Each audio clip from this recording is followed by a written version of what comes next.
Hola a todos, saludos y bienvenidos de regreso al canal. Saludos a los suscriptores. Este día vamos a empezar con el párrafo 87 y 88. Antes de esto me gustaría también mencionar un poco sobre la lucha por reconocimiento. Esto fue algo que uno de los escritores alemanes, Friedrich Hegel, bastante influencial en el cambio del pensamiento de cómo se plasman las cosas, cómo ser un poco más práctico sobre las cosas. Irónicamente, porque asocian su filosofía con idealismo, sin bases, pero es bastante irónico. En fin, él en poco nos dice que el individuo hace las cosas para ser reconocido. Toda su expresión es ser reconocido. Y él pone el ejemplo del esclavo y lo que lleva a las personas a esclavizar a otros. Quieren ser reconocidos. Entonces, y la única manera de afirmar su ser es esclavizando a otras personas. Esa es la manera más cruda de hacer a las personas que te conozcan, violentándolos, que tú eres esto. Y él explica que esto explica la era feudalista, la historia, cómo diferentes imperios se habían enfrentado contra otros y otros habían agarrado esclavos, y eso era lo que manifestaba el desarrollo.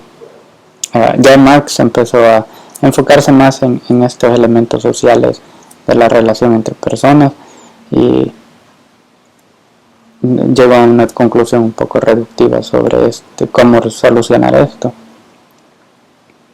infortunadamente, pero también dio varios puntos de vista que son bastante útiles en el entendimiento, ciertamente, de cómo no se deberían resolver algunas disputas.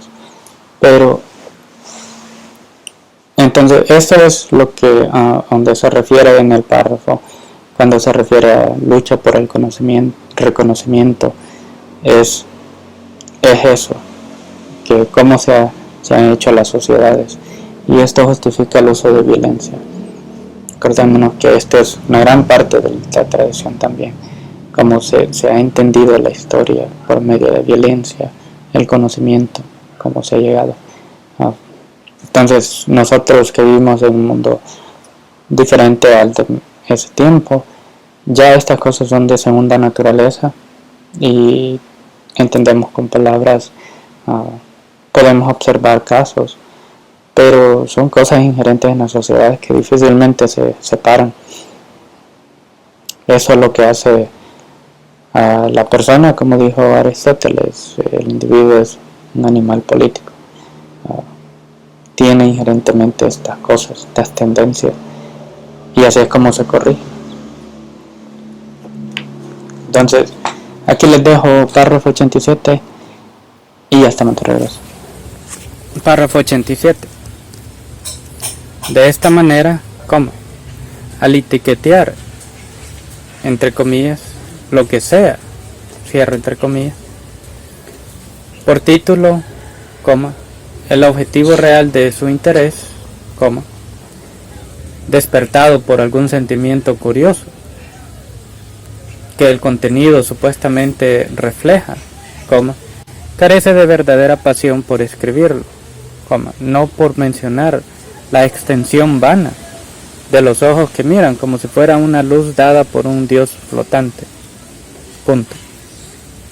En la filosofía de Hegel, esta tradición enjaulada se llamaría, entre comillas, lucha por el reconocimiento.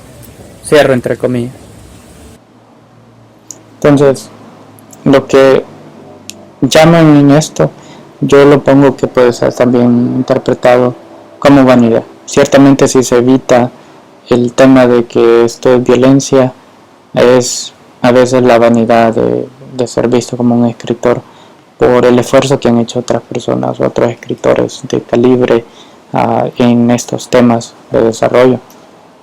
Y eso es lo que muchos escritores hacen esto, infortunadamente.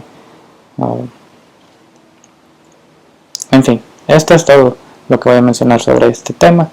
Así que, y creo que está claro, el escritor a veces escribe el tema y se contradice el mismo, pero para no hacerlo tiene que forzarse, y el elemento de fuerza se refleja en el resultado de cómo resuelve un tema con otro. Dice mucho en pocas palabras, pero también va, como dije anteriormente, los primeros 10 párrafos son un poco ya como una cierta guía a futuros escritores, qué es lo que tienen que observar cuando ellos incursionen por esta tradición, que es bastante beneficial. En fin, continuamos con el párrafo 88. Párrafo 88, mejor dicho.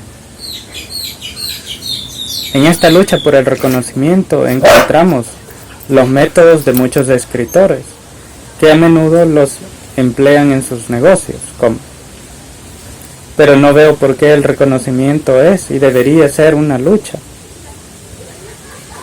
y si lo hace, esta disposición conformaría toda la manera en que el individuo se relaciona externamente. Punto. Un sentimiento de totalitarismo se presentaría como una noción determinada, tan pronto como alguien ponga mediocremente la palabra, entre comillas, necesidad, en la conversación. Punto. Especialmente en una disputa política. Y, de esta manera, ni siquiera las soluciones económicas son un paraíso seguro para evitarlo. Punto. Fin de párrafo 88. Entonces, este último párrafo simplemente recalca algo del primero, pero también trae algo nuevo, de que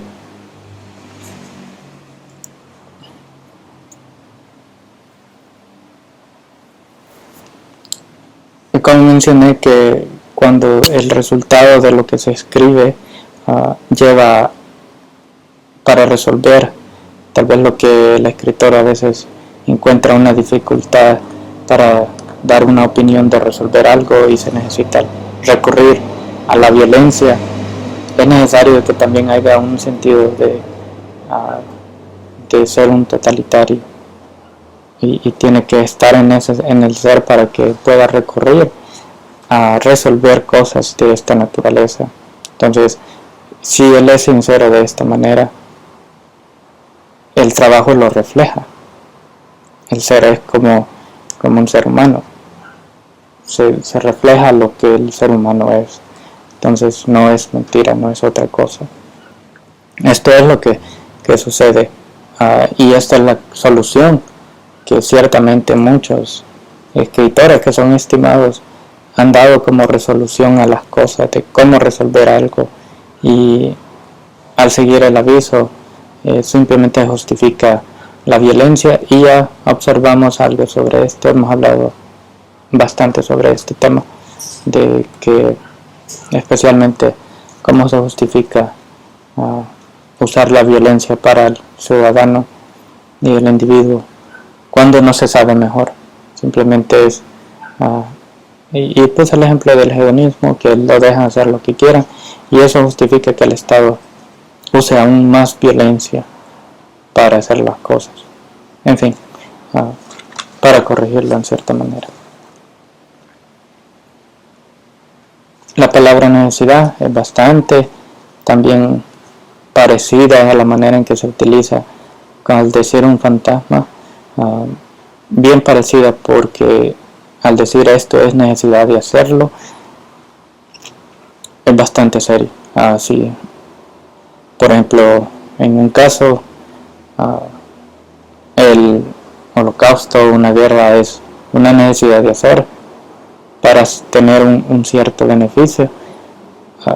Grandes consecuencias pueden pasar sobre eso. Entonces, yo no ocupo mucho esta palabra, pero la ocupo cuidadosamente, teniendo esto en mente, que no sea eso a lo que me refiero. Y ciertamente al leer el contexto de lo que estoy diciendo, nos damos cuenta que no estoy forzando mi pensamiento, simplemente es una persuasión literaria de dar la resolución de un tema que por una u otra manera no se ha resuelto literariamente, y yo me he tomado el trabajo de hacerlo voluntariamente, y esa es la opinión que yo llevo. Así que este es el párrafo 88 y